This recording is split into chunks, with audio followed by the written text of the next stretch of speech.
Leaker shares worrying report on Starfield and Redfall development. The most anticipated Bethesda games, Starfield and Redfall, are seemingly far from being ready to be shipped despite their upcoming release dates. A new report has revealed that Starfield and Redfall are possibly in rough shape and need additional months of development to be fully polished. Starfield and Redfall are among the most anticipated games of 2023 and are both being published by Bethesda. They are expected to release in the first half of the year, exclusively on Microsoft consoles, promising Xbox Series Series X and S enthusiasts new. Oh my God, guys, these ads are ridiculous. Oh man, like if you're gonna make me turn off ad blocker, I get it, I understand. But then if you're gonna come swinging with these crazy ads, like this is pretty cringe. Okay, they are expected to release in the first half of the year, promising Xbox Series X and S enthusiasts new exclusive games that PS5's fans could not play. Let's see. According to a person going by Horns on Reset Era, who leaked the release of Tango Gameworks' rhythm game Hi-Fi Rush prior to its announcement. So this is a real leaker, somebody with an actual track record, which is good because, I mean, it means there's actual credibility here. They said Starfield and Redfall are far from ready to be shipped despite their release dates coming closer. They continue, the leaker stated that both games are in, quote, rough shape, end quote, and, quote, should use more quality control, end quote, before they hit the shelves. While Redfall is in better shape, according to them, than Starfield, the two games are not ready to be polished, even though Microsoft announced they would come out before June of 23. During the Xbox and Bethesda Developer Direct, the publisher announced that Redfall would release May 2nd of 23. Starfield is expected to release about a month later, as Microsoft wants the games released before the end of June 23. The leaker explains that this decision to rush the release of these games, even if they are not yet ready, was made because Microsoft lost a lot of money on Azure in its cloud computing platform. The company asked all the divisions to blunt this loss, and that includes Xbox for its upcoming games. That I actually buy. Because a lot of this is bigger than just Xbox, because of how the accounting works. So if they're focused on short-term revenue to balance out losses in a format like, you know, their cloud computing infrastructure, I could see them being like, for the sake of this quarterly report, we need you to save it and bring in revenue, even at the cost of long-term performance. We need this revenue. So get the games out. And for Starfield, like, I think almost regardless of a lot of reviews, people are still going to be getting their Xbox Game Pass subscriptions readied up, and they're going to try it regardless. Even if it's a 6 out of 10 or a 7 out of 10 from a lot of reviewers, they're still going to try it. Todd would never lie to us, right? Yeah. 16 times the deception. 16 times the detail. I don't know, man. I believe it. I believe that this makes sense, but it's very, very worrying. Very worrying. Starfield and Redfall were already postponed once, as both games were initially supposed to come out in 2022. Delaying the release date again seems unlikely, especially if the reports of Microsoft needing these games out before the end of the fiscal year prove to be true. On top of questioning the current development state of Starfield and Redfall, the leaker announced that Diablo 4 was also not looking good, and that its June 6th, the release date was, quote, questionable. While Diablo 4 is not being published by Bethesda, it is one of the most anticipated games of the year, and fans have high hopes for this new title after the lukewarm reception of Diablo Immortal. Oof.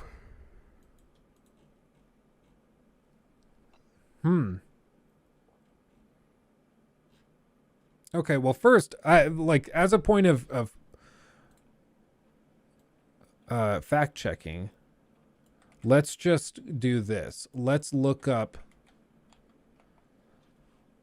Microsoft Azure losses, maybe January 4th. So this is a new report. Microsoft drops after UBS analysts warn of weaknesses in the cloud. Shares of Microsoft dropped during a broader tech rally on Wednesday after they downgraded the stock to neutral from a buy. The analyst Carl Kirsted said the latest round of field checks into the business lowered the bank's confidence in the stocks. And they said Azure is facing steep growth deceleration. Microsoft shares closed down 4%.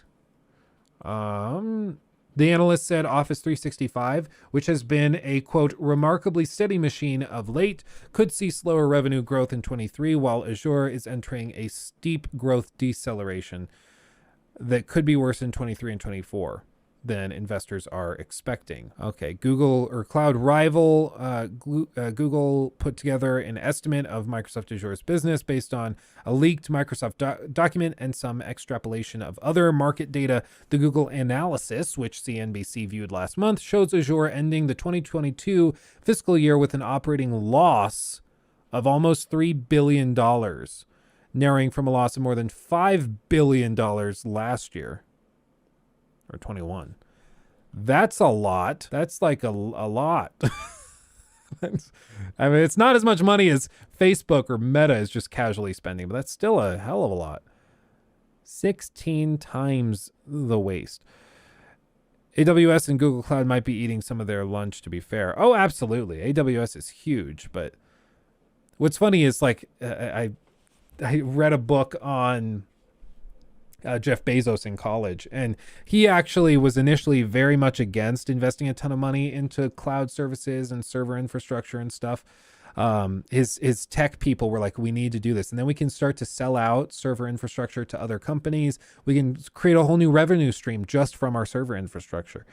And he was like, I guess, but he really was not sold on it. And now AWS makes up a huge percentage of Amazon's total money or revenue that comes in. Like Netflix is run off of Amazon's server network. So Amazon makes a ton of money from it, but they're getting there. Let's see. Based on leaked Microsoft document. Okay. It's just crazy how much money they have to spend on this stuff. I don't know, but even this seems a little edgy. So there's no way it's that big of a loss, said Derek Wood, analyst at Cohen. Who has the equivalent of a buy rating on the Microsoft stock. His research shows Azure boasting an operating margin above 30% compared to Google's estimate of a minus 10% margin. So one of them's right. One of them's very wrong. Google thinks that they're actually hemorrhaging a ton of money, and they're just kind of covering it up with clever accounting and stuff. But some analysts don't seem to think that's the case and think it's making money. But if this leaker is also privy to internal information and is saying that they're losing money through Azure, maybe that's a greater indication that that is true. And they're just going to try to cover it up and fill it in with Xbox revenues. I don't know. Let's see. I don't know if you saw the last message, but you'll probably find all the information on the losses, profits in Microsoft's earning report. Yeah, probably. Earnings, revenues year over year up 2%. Net income is down 12%. Diluted earnings per share down 11.29%. Net profit margin down 14%. Operating income down 4%. Net change in cash. I mean, that doesn't shock anybody. I mean, they made... When did they complete? Was the Bethesda or ZeniMax acquisition, did that complete in 2022? I think it did. Or did that complete in 21? I don't remember, because that would be a $7 billion purchase, so that would line up. That could make sense. The thing is, like, but even with this, like, he's saying that they're trying to rush out these games because they need more revenue to balance out losses through Azure. But already, like, this stuff is going to be broken down. Like, they report income based off of like Microsoft cloud revenue separately from commercial products and cloud services, Dynamics products, Xbox content and services. Like, these are all separate. So I don't see how increasing this number, like these numbers here, I don't see how that magically fixes losses up here, because it doesn't. Like, it'll help the bottom line, but I don't see how that justifies it. Like, maybe they are just trying to get revenues up so that the stock and business as a whole doesn't look to be struggling too much. And I'm sure last year Xbox had a pretty rough year, so I'm sure they're trying to balance it out. But I mean, we'll see. The concerning thing is that this guy has direct knowledge because he leaked this Hi-Fi Rush game before anybody knew it existed. So he has information within Xbox. He knows something somehow. And he's saying that these games are all really rough right now. Now, how he would know that? Probably through internal memos, probably through calls with coworkers and friends. You know, oh, I was at one of the media events for that because we're working on some marketing materials, and man, that game's rough. It glitched out 50 times while we were trying to record trailer gameplay. Like, probably stuff like that, as simple as that. But who knows? We'll just have to see. Or someone is telling him, not realizing he's a leaker. Yeah, no, I mean, but you got to think, like, all of this stuff is so segmented. Like, if he's working within, like, say, Bethesda, he probably, well, actually, he might. If he's working within the Bethesda publishing house, like, let's just say he's a marketing executive within Bethesda Softworks, then he would know about Tango Gameworks because they're a Bethesda IP or Bethesda company. And he probably would also know about Starfield and stuff. But I don't know why he would leak stuff. Maybe just for fun, for attention. I don't know. But a lot of these people also bonus based off the performance of these games. So you wouldn't think that they would actively like harm their own chances. How is Starfield's budget over $500 million is beyond me. My guess is a lot of that is marketing. They're setting aside money for trailers and for TV ad spots and all sorts of stuff. That's pretty normal. $500 million. So Microsoft, how is that Bethesda acquisition going? I mean, Hi-Fi Rush was awesome, and it's looking like it's going to be one of the top reviewed games of this entire year for a game nobody knew existed a week ago except this guy. But everybody generally agrees that they kind of need to stick the landing of Starfield. And what I'm like, when I say that, what I mean is they need to, the game needs to be generally positively received. I think it can launch broken and still be well reviewed because almost every Bethesda game ever, and I say almost because maybe there's an exception somewhere I don't know about, but every Bethesda game that I know of has launched super buggy and broken, and yet they still are reviewed very well, generally. So I would guess this is going to be no exception. Like, I would guess it launches like super buggy and it has tons of problems, and that's just what it is. So I don't think it has to be polished to be well received. Which is why maybe this isn't that concerning of a report to begin with. It doesn't have to be super broken. He took my thing.